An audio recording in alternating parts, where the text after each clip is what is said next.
कल्पना कीजिए, सुबह का समय है, सूरज की पहली किरणें धरती पर पड़ रही हैं, ओस से भीगे पत्ते चमक रहे हैं, पक्षियों की चहचहाहट वातावरण में गूंज रही है, हवा में ताजगी है और मिट्टी की खुशबू मन को भा रही है।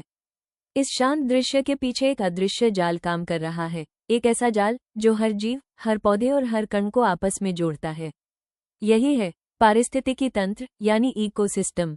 इकोसिस्टम सिर्फ एक वैज्ञानिक शब्द नहीं है, बल्कि यह धरती का दिल है जो लगातार धड़क रहा है और जीवन को शक्ति दे रहा है। अगर ये तंत्र न हो तो न पौधे होंगे, न जानवर होंगे और न ही इंसान। यह एक ऐसी कहानी है जिसमें हर जीव, चाहे वो छोटा हो या बड़ा, एक अनमोल भूमिका निभाता है। आज इस यात्रा में हम समझेंगे कि इकोसिस्टम कैसे काम करता है, क्यों यह इतना महत्वपूर्ण है और जेकेटी फार्मिंग कैसे इस संतुलन को बनाए रखने में अपना योगदान दे रहा है। तो आइए डूबते हैं प्रकृति की इस अद्भुत दुनिया में और खोजते हैं जीवन की असली जड़ें। भूमिका। जीवन की अद्भुत कड़ी। इकोसिस्टम धरती के जीवन की सबसे अद्भुत और जटिल कड़ी है। ये केवल एक वैज्ञानिक परिभाषा तक सीमित नहीं है, बल्कि यह हमारी रोजमर्रा की जिंदगी और अस्तित्व का आधार है। धरती पर मौजूद हर छोटा बड़ा जीव, हर पौधा, हर पेड़, हर कीड़ा, हर पक्षी और हर इंसान एक दूसरे से गहराई से जुड़ा हुआ है। ये जुड़ाव इतना बारीक है कि अगर इस जाल से एक भी धागा टूट जाए तो पूरा तंत्र डगमगा सकता है। उदाहरण के लिए, एक साधारण सी मधुमक्खी के बिना फसलें नहीं उग सकती, और अगर फसलें नहीं उगेंगी तो इंसानों और जानवरों का जीवन खतरे में पड़ जाएगा।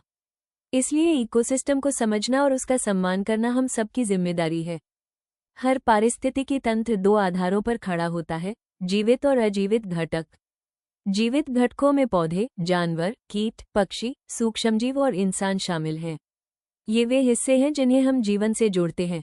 वहीं अजीवित घटकों में सूर्य का प्रकाश, जल, वायु, मिट्टी और तापमान शामिल हैं। ये तत्व भले ही निर्जीव लगते हैं, लेकिन इनके बिना जीवन असंभव है। जब सूर्य की किरणें धरती पर गिरती हैं तो पौधे उस प्रकाश को ऊर्जा में बदलते हैं। जब बारिश होती है तो मिट्टी में नमी भरती है और बीज अंकुरित होते हैं। जब हवा बहती है तो परागण होता है और पौधों से नए जीवन की शुरुआत होती है। यानी जीवित और अजीवित दोनों हिस्से एक दूसरे के पूरक हैं और इनका संतुलन ही जीवन की गारंटी है। जंगल, धरती के फेफड़े। धरती पर सबसे बड़ा और सबसे महत्वपूर्ण इकोसिस्टम है जंगल। इन्हें धरती के फेफड़े कहा जाता है क्योंकि ये कार्बन डाइऑक्साइड को सोखकर ऑक्सीजन छोड़ते हैं और हवा को स्वच्छ बनाते हैं।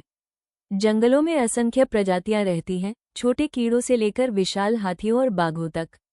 जंगल हमें न केवल ऑक्सीजन देते हैं, बल्कि बारिश लाने में भी मदद करते हैं। पेड़ों की जड़ें मिट्टी को पकड़कर रखती हैं, जिससे कटाव नहीं होता और नदियों में पानी का बहाव संतुलित रहता है। अगर जंगल न हो तो न बारिश होगी, न उपजाऊ मिट्टी बचेगी और न ही जीवन। लेकिन आज जंगलों की अंधाधुंध कटाई हो रही है, जिससे ये पूरा तंत्र खतरे में है। मरुस्थल। कठिनाइयों में भी जीवन। धरती के एक हिस्से पर मरुस्थल फैले हुए हैं, जहां पानी बहुत कम होता है और तापमान बहुत अधिक। लेकिन यहां भी जीवन हार नहीं मानता। कैक्टस अपने मोटे तनों में पानी संचित करता है ताकि लंबे समय तक बिना बारिश के जीवित रह सके। ऊंट को मरुस्थल का जहाज कहा जाता है क्योंकि वो बिना पानी के कई दिन तक यात्रा कर सकता है। छोटे जीव जैसे छिपकलियां और कीड़े केवल रात को सक्रिय होते हैं ताकि दिन की गर्मी से बच सके। मरुस्थल हमें ये सिखाते हैं कि जीवन किसी भी परिस्थिति में जीने का रास्ता खोज लेता है। ये इकोसिस्टम कठिनाइयों में भी संतुलन बनाए रखने की प्रेरणा देता है। जल इकोसिस्टम। जीवन का उद्गम स्थल। धरती पर जीवन का आरंभ पानी से हुआ था और आज भी पानी हर जीवन का आधार है। समुद्र, नदियां, झीलें और तालाब करोड़ों प्रजातियों को घर देते हैं। समुद्र में छोटे प्लवक, प्लैंकटन से लेकर विशाल व्हेल तक सभी जीव इस इकोसिस्टम का हिस्सा हैं। नदियां इंसानों को पीने का पानी देती हैं और खेतों को सींचती हैं। लेकिन ये चिंताजनक है कि धरती के कुल पानी का केवल 3% ही मीठा पानी है और उसी पर हमारी पूरी खेती और जीवन निर्भर करता है। अगर यह पानी प्रदूषित हो गया या खत्म हो गया तो जीवन संकट में पड़ जाएगा। यही कारण है कि जल इकोसिस्टम की रक्षा करना उतना ही महत्वपूर्ण है जितना कि वनों की रक्षा।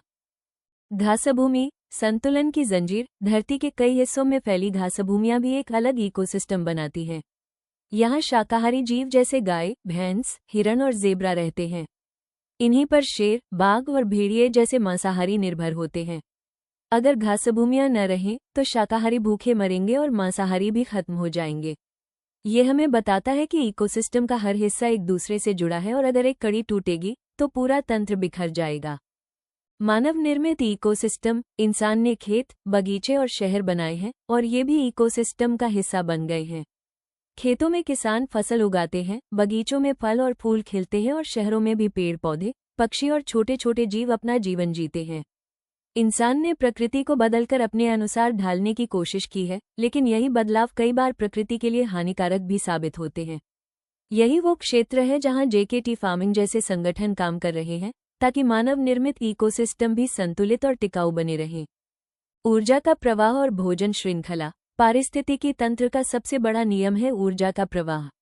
सूर्य से आने वाली ऊर्जा पौधों तक पहुंचती है।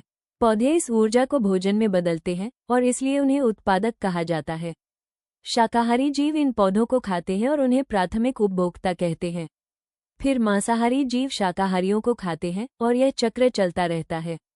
अंत में जब जीव मरते हैं तो सूक्ष्मजीव उन्हें अपघटित कर मिट्टी में मिला देते हैं और मिट्टी को उपजाऊ बनाते हैं। ये चक्र हमें सिखाता है कि प्रकृति में कुछ भी व्यर्थ नहीं जाता। संतुलन का महत्व। इकोसिस्टम का अस्तित्व केवल संतुलन पर टिका हुआ है। अगर यह संतुलन बिगड़ जाए तो परिणाम विनाशकारी हो सकते हैं। उदाहरण के लिए, अगर जंगल से बाघ खत्म हो जाएं, तो हिरणों की संख्या बहुत बढ़ जाएगी। हिरण पौधों को खा जाएंगे और धीरे धीरे जंगल उजड़ जाएगा। नतीजतन मिट्टी बंजर हो जाएगी और जलवायु पर भी असर पड़ेगा। इसी तरह अगर मधुमक्खियां और तितलियां मर जाएं, तो पौधों में परागण रुक जाएगा और फसलें असफल हो जाएंगी। यानी हर छोटा बड़ा जीव इस तंत्र में बेहद अहम भूमिका निभाता है। इंसान और उसकी जिम्मेदारी। आज इंसान इकोसिस्टम पर सबसे बड़ा असर डाल रहा है। औद्योगिकीकरण, शहरीकरण और रासायनिक खेती ने प्रकृति को नुकसान पहुंचाया है। नदियां प्रदूषित हो रही हैं, हवा जहरीली होती जा रही है और जंगल लगातार काटे जा रहे हैं। लेकिन इंसान ही इस समस्या का समाधान भी है। अगर हम पेड़ लगाएं, पानी बचाएं, जैविक खेती करें और प्रदूषण कम करें, तो हम इस संतुलन को वापस ला सकते हैं। जेकेटी फार्मिंग की पहल। जेकेटी फार्मिंग इसी दिशा में काम कर रहा है। ये संगठन टिकाऊ खेती और शहरी बागवानी को बढ़ावा देता है। परलाइट मिट्टी को हल्का और हवादार बनाता है, जिससे पौधों की जड़ों को आसानी से सांस लेने का मौका मिलता है। वर्मी कंपोस्ट मिट्टी में प्राकृतिक पोषण जोड़ता है और फसलों को स्वस्थ रखता है। भूविध्यम खाद फसलों की उपज बढ़ाती है और उन्हें रसायनों से मुक्त रखती है। मल्टीपर्पज स्प्रेयर से पौधों पर दवाओं और खाद का छिड़काव आसान हो जाता है। जेकेटी फार्मिंग का लक्ष्य है कि हर घर एक बगिया बने और हर शहर हरा भरा दिखे।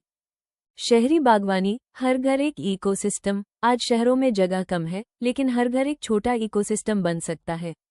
गमलों में पौधे लगाकर ऑक्सीजन बढ़ाई जा सकती है। किचन वेस्ट को वर्मी कंपोस्ट बनाकर मिट्टी में मिलाया जा सकता है। परलाइट डालकर मिट्टी को उपजाऊ बनाया जा सकता है और पक्षियों व कीड़ों को जगह देकर जैव विविधता को बचाया जा सकता है। यही जेकेटी फार्मिंग का विजन है। हर घर एक बगिया बने और हर शहर हरियाली से भरा हो। वैश्विक चुनौतियां और समाधान। आज पूरी दुनिया जलवायु परिवर्तन, जल संकट, मिट्टी की सेहत गिरने और जैव विविधता के नुकसान जैसी चुनौतियों से जूझ रही है। अगर हमने समय रहते कदम नहीं उठाए, तो आने वाली पीढ़ियों के लिए जीवन मुश्किल हो जाएगा। लेकिन समाधान हमारे पास है। पेड़ लगाना, प्राकृतिक खाद का उपयोग करना, पानी बचाना और टिकाऊ जीवनशैली अपनाना। यही रास्ता है जिससे हम इकोसिस्टम को सुरक्षित रख सकते हैं। निष्कर्ष। पारिस्थितिकी तंत्र एक जीवंत कहानी है जिसमें हर पौधा, हर जीव और हर इंसान एक महत्वपूर्ण किरदार निभाता है। पेड़ हमें ऑक्सीजन देते हैं, नदियां पानी देती हैं, मिट्टी भोजन देती है और जानवर संतुलन बनाए रखते हैं। अगर हम इस तंत्र को बचाएंगे तो धरती हमेशा जीवनदायिनी बनी रहेगी। जेकेटी फार्मिंग का संदेश है, धरती को बचाओ, हरियाली अपनाओ और टिकाऊ खेती से भविष्य सुरक्षित करो।